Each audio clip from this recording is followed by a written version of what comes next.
The story of human evolution is in many ways the story of energy and resource consumption. Be it electricity, water or other natural resources, we are consuming more and more with every passing day. And this is impacting our environment in more ways than one. Experts estimate that in the year 2030, our world would need 60% more energy than it did just a decade ago. If the balance between demand and supply of energy is not met, then we are headed towards a catastrophe.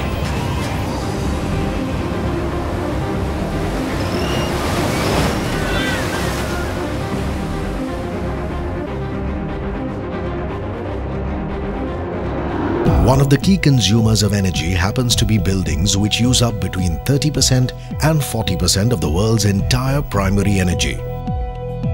Buildings also contribute between 30% to 40% of greenhouse gas emissions worldwide. While buildings and infrastructure consume vast amounts of our resources and threaten the ecological systems that support life, they cannot be done away with.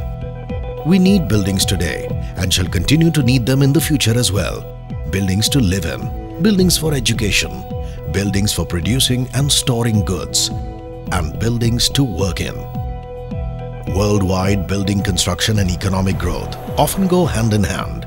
And in a growing economy like India, the story is not very different. India has now started building its buildings. We are constructing now. If you look at the statistics which is released by the Government of India, it talks about that by 2020 or 2025, 3 times of the present number of buildings are going to be done. And that is going to be done in next 20 years from now.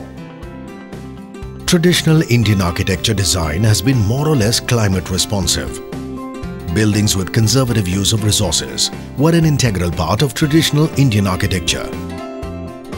They were designed for optimum utilization of natural resources like sun, water and air in a suitable manner to reduce energy needs. However, with growing urbanization, the reverse is happening. A large number of buildings constructed today consume high energy, excess water and other natural resources during their entire life cycle. India, with its rapidly developing economy, needs to balance its growth with ecological sustainability. There is an urgent need to conserve energy resources so that the gap between demand and supply can be maintained at comfortable levels. If not implemented in a correct manner, this factor alone can jeopardize India's growth story. Building green could be one such option among many others. Green buildings are buildings which are designed, constructed and operated to minimize the adverse impact on the environment. Today, builders and developers in India are making more green buildings than ever before. India today has over 250 buildings covering over 1 billion square feet certified as green by the Indian Green Building Council. The Indian Green Building Council, IGBC, is taking a lead in promoting the importance of green and sustainable building designs through its LEED, that is, Leadership in Energy and Environmental Design Certification. One such contributor to the green building movement in India is Vidur Bharadwaj, a pioneer of green architecture in northern India. I always believed in creating value for my company and not creating money, because I believe that value will create money. So one of the reasons we went green is because that's what I practice as an architect. And I thought if what I practice, if I don't implement as a developer, it would be something very shameful. I personally believed at that time that green buildings would cost more money, right? But at the same time, they would give great value to our company and to the people who will be living in them or using them. LEED certification provides an independent third-party verification that a building, home or community was designed and built using strategies aimed at achieving high performance in key areas of human and environmental health. Sustainable site development, water savings, energy efficiency, material selection and indoor environmental quality. Platinum rating is given to buildings scoring at least 45 points and is the highest rating any building can receive. spread over close to 90,000 square meters, this down-to-earth appearing campus is among the world's 10 largest platinum-rated LEED or Leadership in Energy and Environmental Design certified green building in the core and shell category from the US Green Building Council. A sneak peek into 3C Green Boulevard could give us an insight about what a green workplace of tomorrow may be like. Located in Noida, a bustling suburb of New Delhi, India's national capital, 3C Green Boulevard has delighted its tenants and the people working here in equal measure. Primary reason for why this building got selected was that it was gelling with our corporate philosophy of designing green products, giving our customers sustainable products. We looked at the insulations that it has, the ventilation, the lightings, window panes, cost of energy, cost of air conditioning, and then the positive effect on the employees. The moment you walk in, you're greeted by a nice sound of a fountain, so it's not something that you're walking into a dead space. You are stuck to your computer for 4 hours, which means a lot of stress to your eyes, a lot of stress in your mind, a lot of stress to your body. So it is important to have this kind of an environment where you feel relaxed, where you feel rejuvenated. Green buildings of today follow the principle of respecting the local climate and place where they are built, and to encompass the elements of nature like daylight and local wind patterns to minimize needs for artificial lighting. The planning and design of 3C Green Boulevard also draws inspiration from traditional Indian architectural designs. All the 3 towers are designed around courts to mutually shade each other, and the longer sides of these towers are oriented north-south, which is most optimum building orientation for Delhi's composite climate. We have these interconnected shaded pedestrian areas along with the sunken courts. So they create a lot of visual drama into the whole space. The whole idea is to reconnect people to nature and rediscover that healing touch that nature can bring into their everyday stressful and busy lives. For most part of the year, there is free flow of wind movement from the north and northwest. And since these buildings are on stilts, it allows generous amounts of wind to enter the premises over water body and plants, making the public spaces cool. The whole idea was we were trying to form this building to like a wind tunnel. So these 2 areas we've not constructed, looking at the orientation of the wind in this part of Delhi. So we actually have the wind movement in most part of the year, which instead of having fans and all those kind of things, it acts as a large fan. So it keeps these areas very cool, especially with the water which we've got around it. When the wind touches the water, it actually forms a misty effect. The entire temperature difference that you see between the outside and inside in peak summers would be easily 7-8 degrees. 85% of the parking is in the basement to maximize landscape areas, which helps reduce the heat island effect by evapotranspiration. The primary cause of the heat island effect are dark and hard surfaces like roads and pavings that absorb the sun's heat and keep on re-radiating this heat back into its surroundings throughout the day. This has a significant impact on the surface and surrounding temperature. More than 40% of the area is landscaped with native plants, which are acclimatized to dry climate and therefore require very little water. Steps like these not only help in conserving energy and water, but it also provides a healthy environment for people to work. Fresh air and open green spaces induce mental relaxation and social interface, all of which contribute in enhancing the productivity of individuals. We don't want it to look like an office building, we rather want to look like an institutional building. Where you walk in, there are sunken courtyards, split areas, water bodies, and people are really experiencing as if they're walking through nature to their office rather than just getting off a car and going into a lift up. A building of such magnitude and unique concept calls for making extraordinary effort. Keep watching.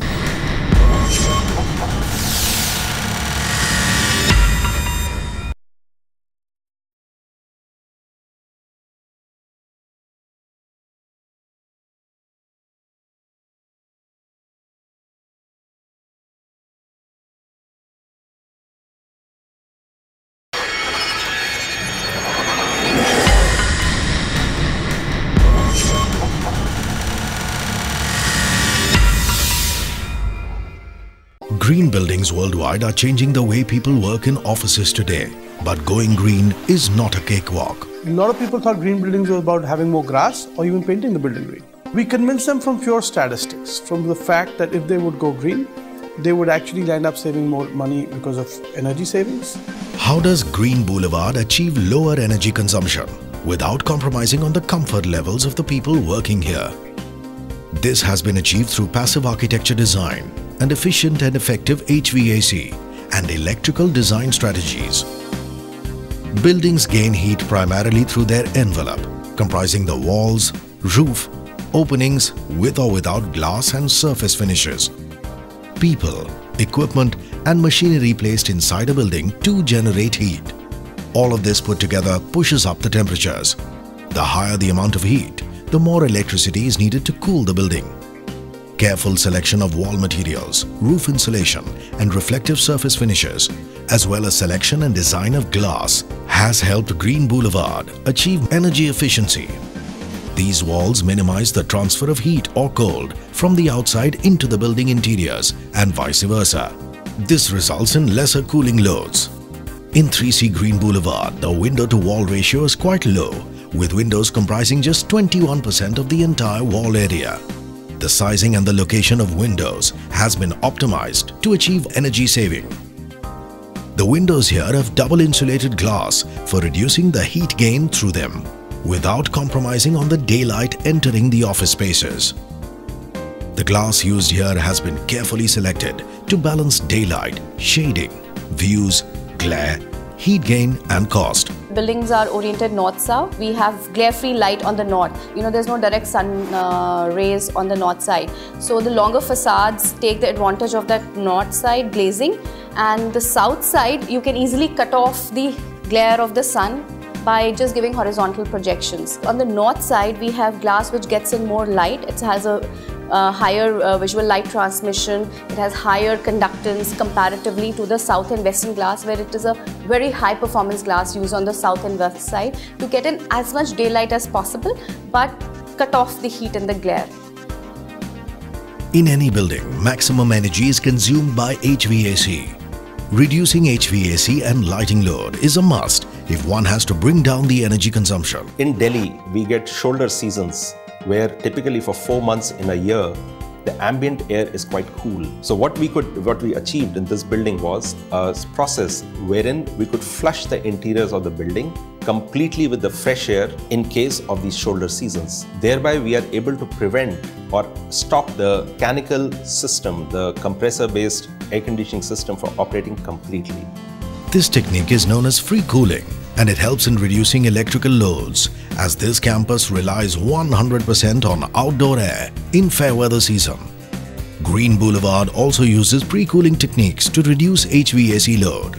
Pre-cooling of warmer outdoor air can be achieved by recovering energy from exhaust streams of toilets, pantry and atrium. Green Boulevard deploys heat recovery wheel for this purpose. This helps in lowering the installed capacity of cooling and heating equipment. Any building is actually designed on an average 283 square feet per tonnage of air conditioning. But this building, due to its passive features and active features incorporated, is performing at 800 TRs approximately per tonnage, which is like phenomenal for any building. Natural daylight is considered far better than any artificial light because sunlight is known to have a balanced spectrum of colors, best suited for human biological functions. Research done globally has proven that people working in natural daylight report an increase in their general well-beings. In 3C Green Boulevard campus, the building depths are optimized to enhance natural daylight and outdoor views throughout the occupied spaces to cut down on the artificial lighting. Windows are designed with light shelves to improve on daylight penetration into deep interior spaces.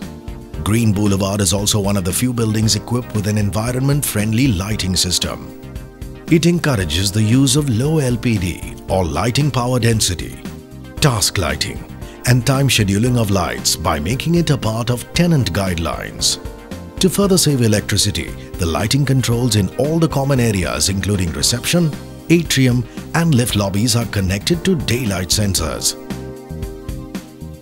Tangible benefits are very obvious. For example, in this building you have clients like Accenture, Sapient. Their maintenance cost is down by 6 rupees a square foot on the electricity cost alone, okay, which is a huge cost benefit. A green workplace is not only environment friendly but also good for people's health and well-being, since in office buildings, people spend over 7 hours indoors. Hence, good indoor air quality is a must. Studies have found that quality of air available at workplaces alone could impact people's productivity by as much as 20%. To know more about future offices, keep watching.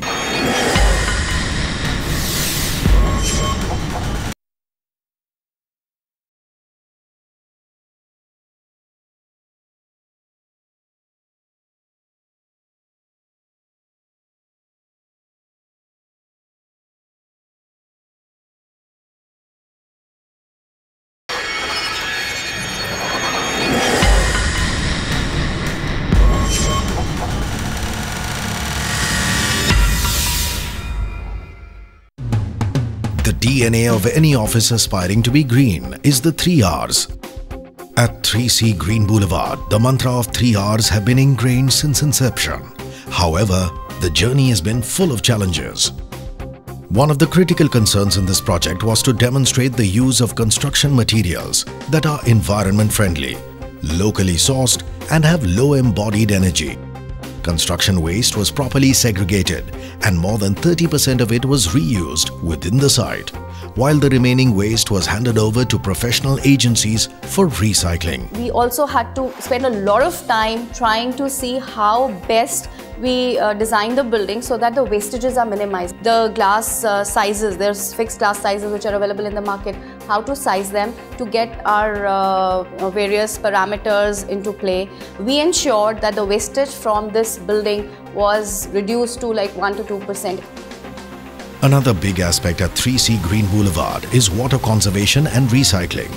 Water, as we all know, is one of the world's most precious resource, and buildings worldwide are responsible for roughly 42% of the world's water consumption.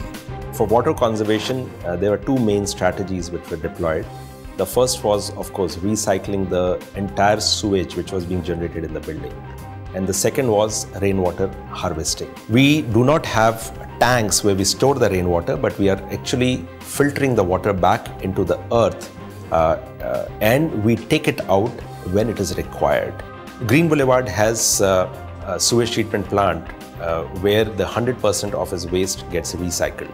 The waste is treated to a tertiary standards, whereby we get a clean water which is disinfected and is actually as good as for drinking purposes. The generated wastewater is reused for irrigation, flushing, and for air conditioning. Being a zero-discharge campus, not a single drop of water gets wasted or is thrown out from these premises. Every drop is collected and reused. This helps minimize the pressure on precious municipal water supply and groundwater reserves. One of the powerful tools which is going to be available to us is zero discharge. There are plenty of technologies available where the water can be treated and reused, with the result that discharge of water from your premises can be zero.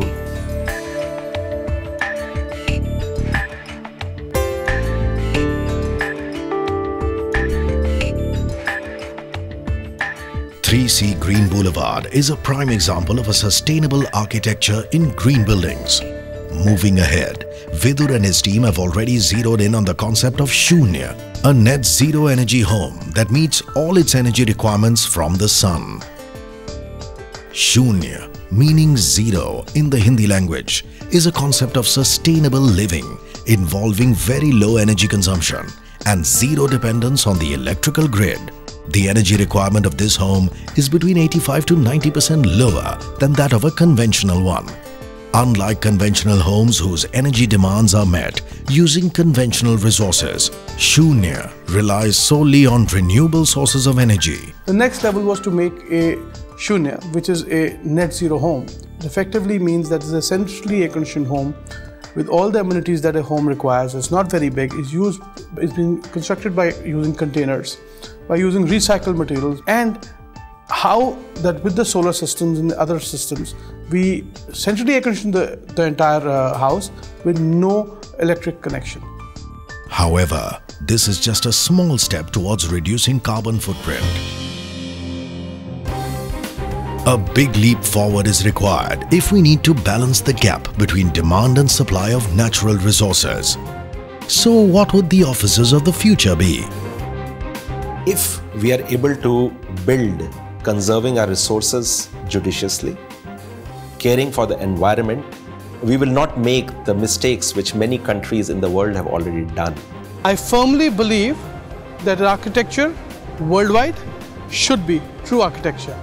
It was always drawn from inspirations from the old times